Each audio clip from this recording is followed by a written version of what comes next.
He's a name and a face both seen and heard around the world, with roots in central Illinois. In our We the People segment, Sam Matheny has a look at the life and legacy of one of the most recognized figures in the Catholic Church from the 20th century.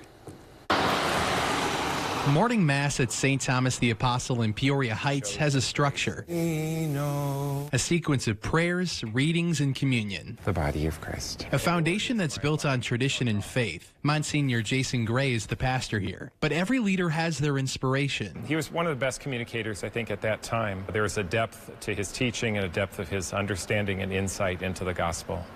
This is where it all began. It was the year 1895. Peter John Sheen was born in an upstairs room here in El Paso. And in 1919, the young man made a promise. He was ordained a priest here at the Cathedral of St. Mary of the Immaculate Conception. But little did he know his ministry would blossom. He would so easily converse with just the common man.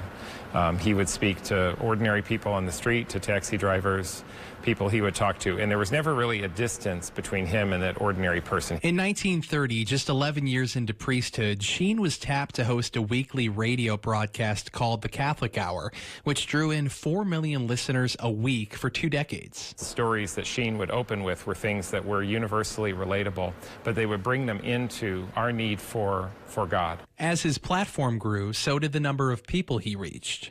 Was about a man who went down from Jerusalem to Jericho. In 1951, Sheen moved from radio to television and hosted the Catholic television program Life is Worth Living, boasting as many as 30 million weekly viewers. It competed for airtime with stars like Frank Sinatra.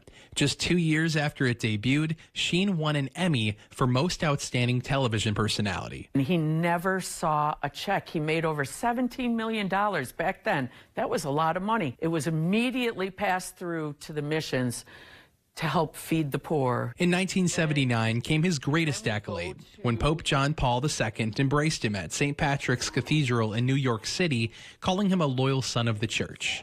Archbishop Sheen died that year. As time passes, Sheen's legacy does not. It continues to grow. When you first come into the museum, Sheen never forgot about Peoria, and the Catholic Diocese is taking steps to ensure that he's always remembered. Today, you can take a free tour of the Fulton J. Sheen Museum downtown. Many people ask about this crown-looking item, which is actually the Eastern Rite Mitre. The diocese says the space is now too small to display all of Sheen's items. That's one of the reasons they broke ground in October to transform the Spalding Institute into an immersive museum on the same ground Sheen attended school more than a century ago.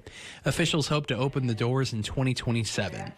Even decades after his death, more continue to learn about the impact he made. He was not above everyone else, but was very relatable to the people he encountered. He reached out to each person as if they were Christ. In Peoria, Sam Matheny, 25 News.